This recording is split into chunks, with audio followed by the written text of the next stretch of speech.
Bonjour. Ça y est, Netanyahou a déclenché la guerre avec l'Iran. Il est fou, il est malade, il est psychopathe, il est tout ce que vous voulez, mais il a commis l'irréparable.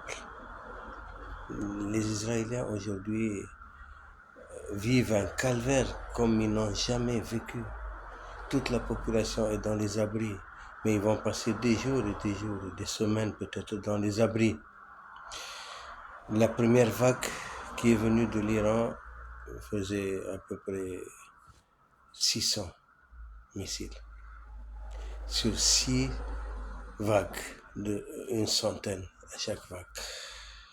Donc ça, ce n'est qu'un commencement, un début. Et pourquoi? Parce que Netanyahou a attaqué l'Iran.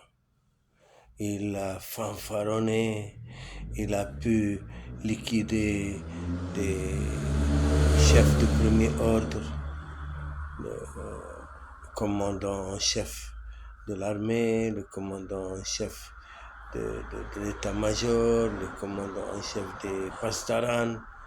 Et il a frappé Natanz, des sites qu'il pense détruire le programme nucléaire iranien. Mais tout le monde était conscient que c'est impossible. C'est enfoui à des centaines de mètres sous terre. Aucune bombe au monde ne peut en finir. Et puis les Iraniens, c'est des gens très très intelligents. C'est une civilisation qui date de millénaires, qui a au moins 5000 ans d'existence et qui ont connu les guerres, qui ont connu les conquêtes, qui ont connu tout. Saddam Hussein a essayé, soutenu par le monde entier, par les pays du Golfe, par les États-Unis, par l'Europe contre l'Iran. 9 ans de guerre, ils n'ont rien pu avoir. Finalement, il a abdiqué. Et qui va? Les États-Unis vont aller en guerre pour Israël. Trump a dit depuis avant. Netanyahou veut nous entraîner dans ces guerres. Et Trump est là pour l'intérêt des États-Unis. Mais il a un État profond à l'intérieur des États-Unis qui veulent, eux, le détruire, même à l'entraîner en guerre contre Israël, parce que les Juifs américains ont le contrôle des institutions, parce qu'ils ont le contrôle du Congrès, la bourse, l'argent. Donc, maintenant, c'est une guerre à l'intérieur d'Israël. On a vu ce qui s'est passé en Californie, New Jersey, Texas et dans beaucoup de villes, ça flambe. Et Trump doit se battre sur tous les fronts. Mais la guerre à l'intérieur de son pays est plus grave pour lui qu'à l'extérieur. Il avait prévenu Netanyahou de laisser finir les négociations. Il a attaqué avant. Normalement, dimanche, c'était le dernier round. Mais les Iraniens, maintenant, sont très réticents après l'attaque. Ils disent c'est Israël qui a attaqué en premier.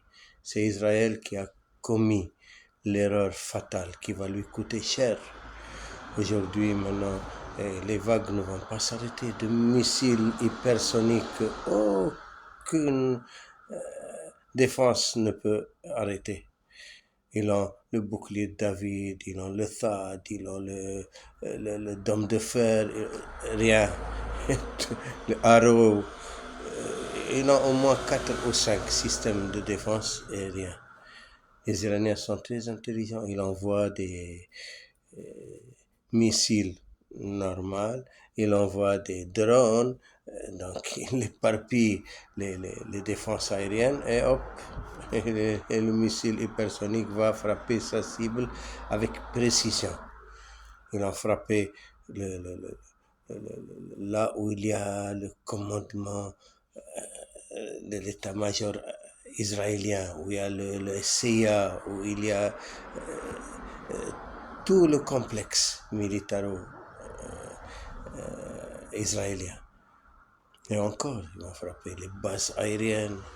Ils ne veulent pas frapper la centrale nucléaire de Daimouna parce que c'est périlleux pour les pays aux alentours, pour la Jordanie, pour le Liban, la Syrie. La superficie d'Israël est moins que la Bretagne, 20 000 et quelques kilomètres carrés. Donc, les cibles sont très faciles à atteindre, tandis que l'Iran, c'est un continent. Comment les Israéliens, dans leur tête de suprémacistes, peuvent penser entrer en guerre avec l'Iran? Même s'ils frappent, tout est sous terre. Les Iraniens sont préparés depuis longtemps. Ils sont depuis plus de 40 ans sous embargo américain et tout le monde les combat. Donc ils se sont préparés.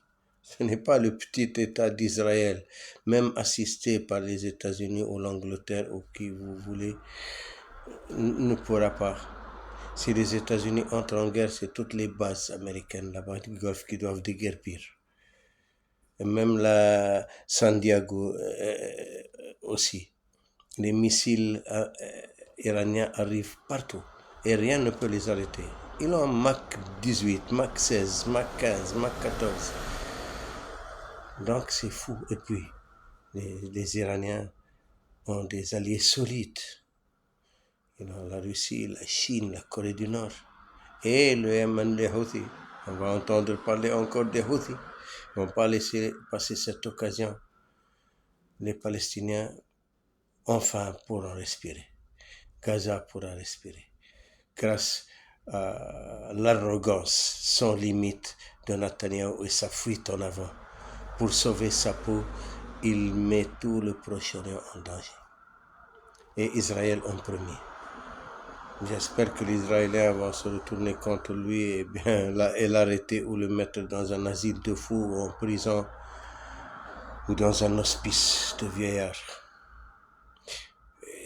Il croit dominer le monde, il croit dominer le Proche-Orient et dominer les États-Unis. Avant, il dominait les chefs d'État américains, mais avec Trump, c'est autre chose. C'est devenu un morceau dur pour lui. Il va se casser les dents. Maintenant, on ne sait pas si Trump va entrer en guerre. Là, il va le regretter plus que jamais. Et puis, l'État profond américain le pousse, ils veulent le faire entrer en guerre parce que au moins, comme ça, ils vont se débarrasser de lui. On va voir s'il est assez intelligent pour pouvoir éviter cette guerre que Netanyahou prépare. En tout cas, l'un des deux va disparaître, ou Netanyahou ou Trump, ou les deux. Donc, c'est à voir. On va suivre les événements. Les Iraniens ont accusé le coup et ils ont attendu 24 heures ou 36 heures avant la riposte, alors que les Israéliens s'attendaient à une riposte immédiate. Mais comme on a dit, les Iraniens sont des stratèges. Ils agissent avec froideur d'esprit, avec intelligence, avec calcul et rationalisme. Maintenant, tout le monde va courir pour la paix, pour arrêter ce massacre. Ce massacre israélien. Les Israéliens commencent à pleurnicher.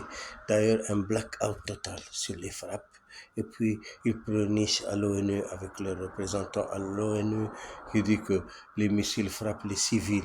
Ils ont dépassé toutes les lignes rouges. Non, les Israéliens ne frappent pas les civils. Ils tuent devant les caméras du monde entier, femmes, enfants. Ils brûlent les tentes, ils tirent sur eux, ils les bombardent des civils partout. Au Liban, ils bombardent les civils. En Syrie, partout. Ils n'ont aucune éthique, aucune morale. C'est l'armée la plus immorale dans le monde et qui se présente l'armée la plus éthique. Ils se foutent de la gueule des gens directement à la télé avec arrogance et insolence. Le représentant à l'ONU, il déchirait les résolutions de l'ONU devant tout le monde. Maintenant, il pleurniche, il pleure pour quelques civils qui sont morts dans les frappes. Alors que les frappes iraniennes sont précises et tout le monde le sait, sauf le porte-parole d'Israël ou les Israéliens eux-mêmes qui ont fait un blackout total. Il y a des lois qui empêchent les gens de photographier ou de prendre en photo les missiles qui tombent et les dégâts qu'il y a. Ils sont poursuivis par la loi s'ils le font. Mais les journalistes, c'est interdit. Mais des fois, il y a des journalistes étrangers qui ont la chance d'être là ou des passant avec leur téléphone et il envoie des photos. Donc ils ne savent pas d'où ça vient. Donc on a une vue claire de ce qui se passe là-bas. C'est une catastrophe sans précédent pour Israël. Et le bal continue. Maintenant, on va voir la communauté internationale, comment elle va réagir. Déjà, le monde entier est remonté contre Israël. Ils ont vu le massacre, le génocide. Il empêche même les Palestiniens de Gaza de l'eau. Il leur empêche l'eau, l'alimentation, les médicaments, tout. C'est un génocide en live que tout le monde voit. Personne ne peut nier. Maintenant, ils deviennent des victimes. Alors que c'est eux qui ont attaqué l'Iran, c'est eux qui l'ont cherché. C'est à voir maintenant. Le reste, et comme on a dit, ça ne fait que commencer. Les Iraniens ont dit ça, c'est un début. Mais ce qu'ils réservent est 10, 20 fois plus. Plus ça continue, plus Israël va pleurer, pleurnicher et maintenant demander le secours. Ils veulent faire entrer les États-Unis dans leur guerre. Et on va voir. Trump, s'il va tomber dans le piège de Netanyahou, et c'est fini pour lui aussi, parce que, comme on a dit, l'État profond l'attend dans ça et il pousse pour ça, parce qu'ils veulent s'en débarrasser. Et où il va envoyer, parce qu'il a prévenu Netanyahou, il l'a prévenu publiquement. Le monde entier le sait. Donc on va voir ce qui va se passer. Oui, les Iraniens ont eu des dégâts au début, mais ils ont su penser leurs blessures très vite, changer le commandement, nommer d'autres, et puis même ils parlent de demander une fatwa du guide suprême Ali Khamenei pour la bombe nucléaire. Avant, ils ne cherchaient pas. Ils le disaient toujours, c'est un programme civil. Et Khomeini avait fait une fatwa de ne pas utiliser l'arme nucléaire. Mais maintenant, avec cette attaque, alors qu'il était en train de négocier avec les États-Unis, c'est un coup par derrière. Donc il accuse les États-Unis d'être complices, puisque Trump lui-même a dit qu'il était au courant. Il dit qu'il n'a pas participé, mais il était au courant, alors qu'il était en train de négocier avec les Iraniens. Pourtant, on a dit qu'avant, il avait fait 40 minutes de téléphone avec Netanyahou et Netanyahou insistait pour qu'il va frapper et que les négociations doivent s'arrêter. Et Trump essayait de le persuader que non, il fallait laisser les négociations continuer, après on verra. Mais Netanyahou n'a pas attendu. Dimanche, je ne sais pas si les négociations reprendront ou non, mais en tout cas, les Iraniens sont bien décidés cette fois-ci à punir Netanyahou et par lui Israël et l'armée israélienne. Certainement, ils vont frapper les bases aériennes. Maintenant, ils empêchent même les avions de décoller. Est-ce qu'ils vont frapper encore Ben Gurion, l'aéroport de Ben Gurion? D'ailleurs, Israël est coupé du monde. Ils vont frapper le port de Haïfa, frapper le dépôt d'ammoniac. Ils ont des cibles claires et précises. Et comme on a dit, le territoire est trop petit, donc ce sera un dégât sans précédent si ça continue. Bon, on verra ce qui va se passer. On suit les événements, mais heureusement que les Iraniens ont su répondre la réponse adéquate à Israël, qui se croyait maître du monde, qui se croyait au-dessus des lois, au-dessus du droit international, alors qu'ils ont affaire à les Palestiniens, comme Hezbollah, comme les Iraniens, comme les Houthis, ont 1000 fois plus d'éthique et de morale que les Israéliens, puisque eux, ils frappent des cibles bien précises, militaires. Et des cibles, si ce sont des cibles civiles, c'est pour paralyser l'économie. mais pas pour faire des morts. Alors que les Israéliens, ils tuent, ils font des morts exprès. Plus le nombre à Gaza maintenant, c'est effarant. On disait avant 50, 65 000, plus encore, on ne sait pas. Les chiffres entre 65 et 55 depuis longtemps maintenant. Chaque jour, il y a des morts, 70 sont morts chaque jour, à part les blessés. Les blessés, il y en a plus de 12 000 ou 13 000. Et puis des handicapés, des enfants, des vieillards, des hommes, des femmes qui voient leurs enfants tuer, une famille entière. Même une femme médecin a vu 9 de ses enfants tués d'un seul coup. 9 enfants tués d'un seul coup. Et ça, ce n'est pas émouvant. Alors que quand il y a un blessé ou un mort israélien, c'est la panique. Et le monde entier crie au scandale. C'est fini, parce que le lobby israélien tient les journaux, les médias mainstream, mais ça commence. Les gens sont révoltés et les vérités commencent à sortir. Les gens ne peuvent plus avaler les couleuvres. Et surtout maintenant, les jeunes, ce n'est plus la génération d'avant qu'on avait lobotisée par la Shoah, par Israël, victime. Elle était victime des Européens, elle n'était pas victime des musulmans ou des Arabes. Et on fait payer aux Arabes et aux musulmans tout le mal que les Européens ont fait aux Juifs. En leur donnant un pays arraché à la Palestine et en plus en leur fournissant des armes à gogo. Avec quoi ils se battent les Israéliens?